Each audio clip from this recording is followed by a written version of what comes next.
Siapa yang tak tahu vending machine? Dekat mana-mana saja kita boleh jumpa. Dulu vending machine ni hanya untuk tin air dan botol sahaja. Tetapi ada juga vending machine yang menyimpan makanan panas, nasi lemak, kari pap, kuih dan macam-macam lagi. Tahu tak korang, dekat Jepun, korang boleh jumpa vending machine untuk macam-macam benda weh. Daripada makanan panas seperti pizza, spaghetti, french fries, ada juga cup noodles. Ada vending machine untuk ramen guys, sayur-sayuran, telur ayam, magazine, korang cakap je lah, semua benda ada. Even bunga pun ada weh. Kot-kot lah korang terlupa nak beli hadiah anniversary ke, korang boleh je beli sejabak bunga untuk pasangan korang. Dan vending machine ni bukan sekali-sekala je korang jumpa weh, macam dekat Malaysia. Berlambak gila kot dekat bandar-bandar besar Jepun. Serata ceruk ada. Pendek kata, benda ni memudahkan pengguna lah. Tetapi tahu tak korang, pada tahun 1985, seramai 12 orang mati akibat vending machine ni di sekitar bandar Jepun.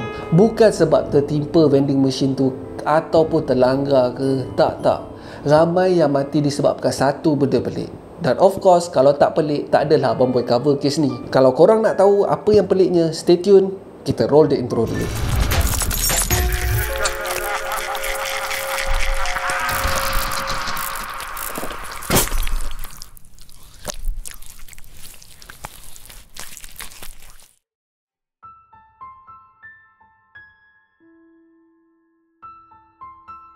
Assalamualaikum, nama aku Abang Boy dan welcome to channel Abang Boy TV, di mana Abang Boy akan mengupas kes-kes true crime, kisah misteri, seram dan pelik yang terjadi di serata dunia. Dan kalau korang berminat dengan benda-benda dark macam ni, korang berada di channel yang paling sesuai untuk orang-orang adih dan eksotik macam Abang Boy ni. Di akhir video, kalau korang suka dengan konten Abang Boy ni, Abang Boy sangat-sangatlah appreciate kalau korang boleh belanja Abang Boy satu like, dan mungkin juga korang boleh consider untuk subscribe dan tekan bell notification button tu supaya tak terlepas video Abang Boy yang akan datang. Pada tahun 1980, Jepun adalah negara yang paling pesat membangun. Selepas Perang Dunia Kedua, selama 4 dekad je weh, Jepun punya pembangunan menjadi iri hati daripada pelbagai negara. Rata-rata menggelarkan The Golden Age of Japan. Kadar pengangguran yang rendah, peratusan besar rakyatnya memperolehi kadar income yang selesa dan kadar kemiskinan yang sangat-sangat rendah. Ini berpunca daripada teknologi elektronik yang sangat pesat membangun, membantu ekonomi negara Jepun menjadikannya sebagai leader ekonomi dunia. Pada tahun 1980-an ni adalah zaman Abang Boy membesar. Paling famous Jepun dikenali pada masa ini adalah Nintendo. Padu mat. Time ni, siapa yang ada konsol Nintendo ni memang kaya gaban lah. Pada era ni jugalah manga dan anime diperkenalkan kepada dunia. Akira, Astro Boy, Dragon Ball Z. Indah gila zaman Abang Boy membesar pada zaman ni. Orang-orang Jepun ni ada satu perangai. Dia suka memudahkan segala macam benda. Even nasi pun dia kepal-kepal jadi sushi untuk memudahkan orang untuk makan. Itu tak kira lagi dia punya high speed train. Memang on time setiap kali. Bukan macam negara Pasir Berdengung, kata sampai pukul 8 pagi, pukul 8.30 masih tak dapat bayang. Yang Abang Boy cakap ni bukan kat Malaysia tau. Korang jangan marah. Malaysia okey je. Bila kita sebut bab memudahkan segala macam benda ni, Jepun adalah negara yang mempunyai paling banyak vending machine. Dekat mana-mana saja ada weh.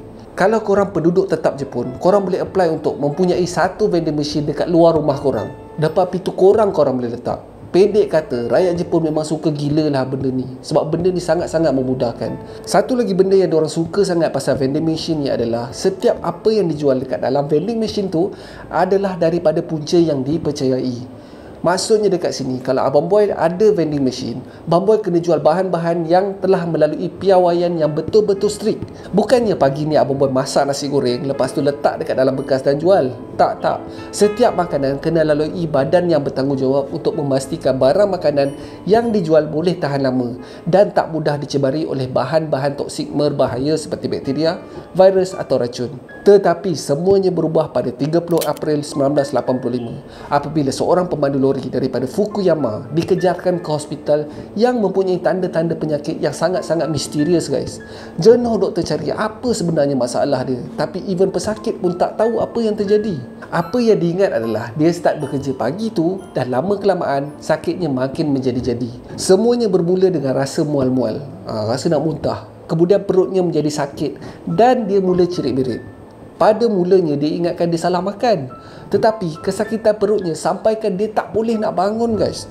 Simptomnya menjadi bertambah teruk sehinggakan dia mengalami sawan dan tak sedarkan diri. Pada ketika inilah salah seorang daripada teman sekerjanya menelefon ambulans dan dia telah dikejarkan ke hospital. Semasa hari kedua, paru-parunya mengalami tanda-tanda seperti luka dan buah pinggangnya berfungsi secara abnormal.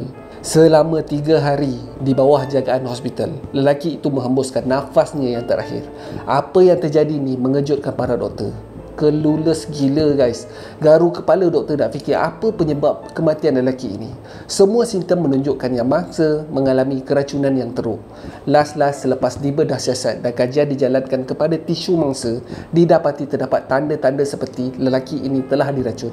Specifically racun paraquat. Pada geng yang tak tahu, paraquat ni adalah racun yang banyak digunakan oleh petani untuk menghapuskan rumpai dan lalang. Sebelum kematian, mangsa sempat bagi tahu doktor apa yang dibuat pada hari dia jatuh sakit tu. Dia yang on the way nak pergi tempat kerja ni, ada stop dekat salah satu vending machine yang berdekatan dengan rumahnya. Dia membeli sebotol minuman tenaga yang bernama Oronamin C. Tetapi end up dia dapat 2 botol. Benda ni tak pelik guys, sebab pada masa tu kebanyakan syarikat vending machine ni tengah menjalankan promosi buy one free one. Kalau kau beli sebotol, kalau bertuah kau akan dapat 2 botol. Akan tetapi mangsa ni sebenarnya tak ada luck hari tu, sebab masa dia beli tu hanya keluar sebotol je. Dia pun macam tak apalah, bukan nasib dia hari ni. Tetapi baru je dia nak gerak, dia perasan ada sebotol yang masih tak dibuka dekat tepi vending machine tu. Okey, sebelum Abang Boy tu continue, korang kena faham konteks dulu Korang kena tahu budaya di Jepun. Bukan benda asing pada masyarakat Jepun untuk memberi. Dekat sana banyak food bank untuk mereka yang memerlukan. Budaya pay it forward sangat diterapkan dalam budaya mereka. Kadang-kadang korang masuk dekat kedai tapi tak ada cashier atau penjaga pun. Kau just boleh ambil barang-barang yang kau nak beli dan dekat kedai tu akan sediakan tabung dekat tepi kaunter. So korang masukkan je lah duit korang dekat dalam tabung tu dan selepas tu korang boleh belah. Macam tu je. Punyalah trusting diorang ni. So dalam konteks ni, bila mangsa jumpa sebotol minuman di tepi vending machine tu, masih tak berbuka pula tu, dia beranggapan yang ada orang lain yang menang buy one free one tu dan nak bersedekah dan atau memberi kepada orang lain. So tanpa berfikir panjang, dia pun ambil lah. Sebotol dia minum semasa on the way nak pergi kerja, dan sebotol lagi dia minum semasa tengah hari. Selepas dari inilah yang tiba-tiba dia sakit perut. Perut dia memulas gila weh. Dia rasa mual-mual dan cerit-berit. Dan selepas 3 hari kemudian dia menghembuskan nafasnya yang terakhir. Doktor klasifikasikan kes ni sebagai keracunan bahan racun rumpai paraquat. Paraquat ni bukan racun biasa-biasa guys Dia punya efek dekat badan manusia tu memang hancur habis weh. Bahan ni memberikan kesan kerosakan kepada ginjal dan buah pinggang. Tetapi yang paling barai adalah dia akan menghangkiskan paru-paru kita dan membuat mangsa tak boleh bernafas. Kadar kematian adalah tinggi. Kalau mangsa berjaya hidup pun memang cacat kekal guys dan memerlukan alat bantuan pernafasan untuk hidup. Selama beberapa bulan tak ada lagi kes yang seumpamanya berlaku di sekitar Jepun dan polis sangat-sangat berharap ini adalah kes terakhir pasal keracunan paraquat ni. Tetapi harapan polis tidak menjadi kenyataan apabila 5 bulan selepas daripada kejadian pertama pada 11 September 1985, seorang lelaki yang berumur 52 tahun, Haruo Otsu, berhenti untuk beli minuman di vending machine. Minuman apa?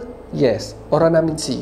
Dia sebenarnya baru balik daripada memancing di pekan kecil Tondabayashi di daerah Osaka, 250 km daripada tempat kejadian yang pertama. So, benda sama yang terjadi. Dia beli minuman dekat vending machine tu. Bila dia nak ambil minuman dekat dalam tray, terdapat sebotol lagi minuman yang sama. Dia beranggapan yang dia telah menang peraduan buy one free one yang dianjurkan oleh syarikat vending machine tu. Tanpa berfikir panjang, dia pun meneguk sebotol minuman tu semasa dalam perjalanan balik ke rumah. Tiba-tiba tak lama selepas tu, dia merasa mual-mual dan mengalami sakit perut. Mensyaki ada yang tak kena dengan minuman ni, dia terus membawa minuman tu ke hospital bersamanya. Doktor pun tanpa membuang masa guys, terus cek minuman tu. Dan sekali lagi doktor mendapati terdapat kesan racun rumpai paraquat dekat dalam minuman tu. Walaupun begitu, setelah 2 hari bertarung nyawa, Otsu menghembuskan nafasnya yang terakhir. Pada masa yang sama, seorang pelajar universiti yang berumur 22 tahun daripada bandar Matsusaka, lebih kurang 160 km daripada mangsa kedua, sama juga simptomnya. Mual-mual, sakit perut, cirit-berit dan kemudiannya mengalami sesak nafas. Sebab dia pun sama je guys. Disebabkan dia meminum minuman tenaga Oranamin C yang dia jumpa di tepi vending machine. Pada masa kes yang pertama, kes keracunan disebabkan botol minuman ni masih tak viral tau. Tak diketahui umum lah senang cerita. Tetapi selepas mangsa ketiga ni, polis dah mula cuak. Diorang beranggapan yang pelaku ni adalah daripada orang yang sama. Tapi gila kau. Ketiga-tiga kes ni jauh-jauh mat. Satu dekat utara Jepun, satu lagi 260 km ke arah selatan, dan kes ketiga 160 km di arah timur. Lagi satu masalah diorang adalah, korang kena ingat tau, benda ni berlaku pada 1985. CCTV memang tak ada lah senang cerita. Memang payahlah nak tahu siapa pembunuh dia. Pada masa tu, DNA dan cap jari masih belum boleh dipakai lagi dengan sempurna untuk menyelesaikan jenayah di Jepun.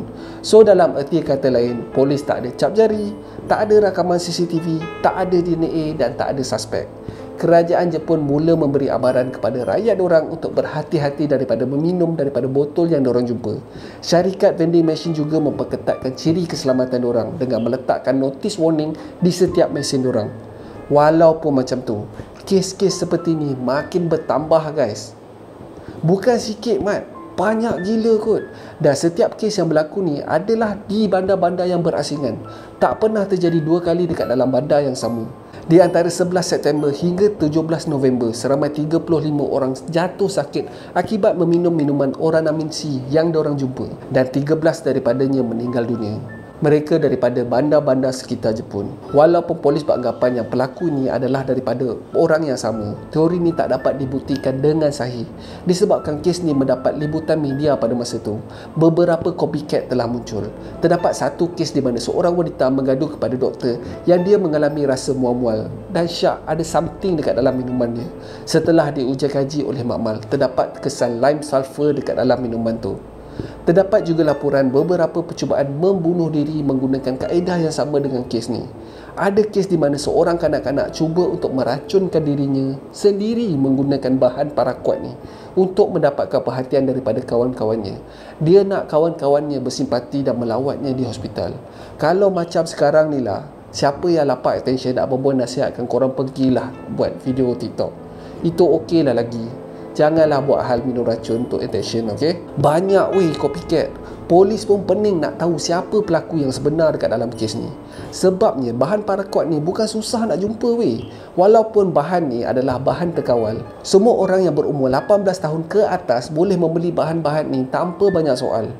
Ramai yang membuat spekulasi pembunuh ni ada kaitan dengan kes yang berlaku pada tahun 1984 di mana pengusaha gula-gula di Jepun dalam keadaan panik bila beberapa kandy keluaran diorang ni telah dicampur dengan bahan cyanide. Walaupun begitu, tiada kematian yang dilaporkan. Ada yang membuat spekulasi yang pembunuh ini adalah seorang wanita disebabkan Oranamin C ni adalah minuman tenaga yang biasanya diminum oleh lelaki yang berumur 30 tahun ke atas. Teori ni dikuatkan sebab 12 daripada mangsa ni adalah lelaki dan hanya mangsanya yang terakhir adalah perempuan. Selepas daripada ni, tak ada lagi kes keracunan diakibatkan oleh racun rumpai paraquat ni. Terus sepi guys. Dikatakan syarikat Oranamin C mengalami kerugian yang besar diakibatkan oleh kes ni. Dan selepas beberapa bulan, Oranamin C membuat kenyataan yang mereka telah memperbaiki ciri keselamatan pada botol diorang. Mereka menggunakan penutup botol tamper proof dan memberikan warning kepada masyarakat untuk tidak membeli atau mengambil botol yang tanpa ciri-ciri keselamatan ni. Semua ni mengingatkan Abang Boy tentang satu kes yang pernah berlaku di Chicago pada tahun 1980, lebih kurang macam itulah. Ubat Tylenol telah digantikan dengan cyanide di dalam botol yang tamper proof. Kalau siapa yang tak tahu, Tylenol ni lebih kurang macam Panadol lah. Dia adalah sejenis paracetamol. Botol Tylenol telah diletakkan dekat dalam supermarket di sekitar bandar Chicago, dan disebabkan ini 7 orang yang tidak bernasib baik telah meninggal dunia akibat keracunan cyanide dan berpuluh orang lagi dikejarkan ke hospital. Ada kemungkinan pembunuh dalam kes keracunan Oranamin C ni mengambil inspirasi daripada kes yang terjadi di Chicago. Walaupun banyak teori dan spekulasi siapakah pembunuh sebenar dekat dalam kes ni, sampai ke hari ni tak ada jawapan yang kukuh ditemui. Disebabkan statute of limitation untuk kes keracunan makanan adalah 15 tahun saja. Kes ni telah ditutup pada tahun 2000 dan selama hampir 40 tahun kes ni terbiar dan masih tak dapat diselesaikan. Ini adalah kes yang mempunyai mangsa terbanyak dekat Jepun. Selalunya pembunuh bersiri dekat sana akan tertangkap sebelum angka cecah ke 10. Tetapi dalam kes ni, 13 orang mangsa adalah yang teramai dekat dalam sejarah Jepun. Dan yang menambahkan lagi sakit hatinya, pembunuhnya masih lagi berluasa sampai ke hari ini. Nak tahu tak apa yang sick pasal kes ni? Pembunuh ni mengambil kesempatan atas sifat baik hati kita sebagai seorang manusia. A random act of kindness sepatutnya adalah satu benda yang baik, guys. Tetapi benda ni tercemar dengan tindakan seorang psycho yang mendapat kepuasan dengan kesengsaraan yang dilalui oleh mangsa sebelum mati. Percayalah, tak ada seorang pun mangsa dekat dalam kes ni mati dengan keadaan senang, guys. Semua seksa gila kot. Apa yang terjadi ni meninggalkan kesan mendalam kepada masyarakat Jepun. Mereka tak lagi percaya untuk menerima apa-apa saja, baik makanan ataupun minuman dekat dalam tin, daripada orang yang mereka tak kenal. Even kalau terjumpa tin atau botol minuman yang belum dibuka dekat mana-mana pun, mereka akan ignore ataupun terus ambil dan buang kat dalam tong sampah. Korang pun tahu ya, Abang Boy suka sangat budaya Jepun, especially anime. Dan Abang Boy simpan niat untuk membawa family Abang Boy untuk bercuti dekat sana. Disebabkan kes ni membuatkan Abang Boy lebih berhati-hati untuk menerima apa saja makanan atau minuman daripada stranger.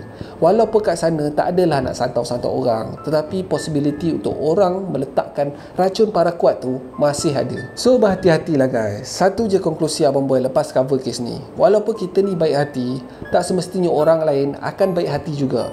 Sentiasa berjaga-jaga atas kebaikan orang lain. Kalau ada kawan yang dah lama tak kontak, tiba-tiba WhatsApp ajak minum, berjaga-jagalah. Dia sama ada MLM atau skim cepat kaya.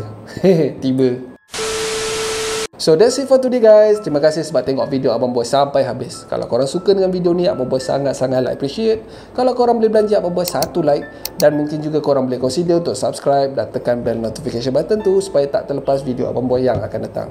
So akhir kata, jangan nakal-nakal, be awesome, stay creepy. Assalamualaikum.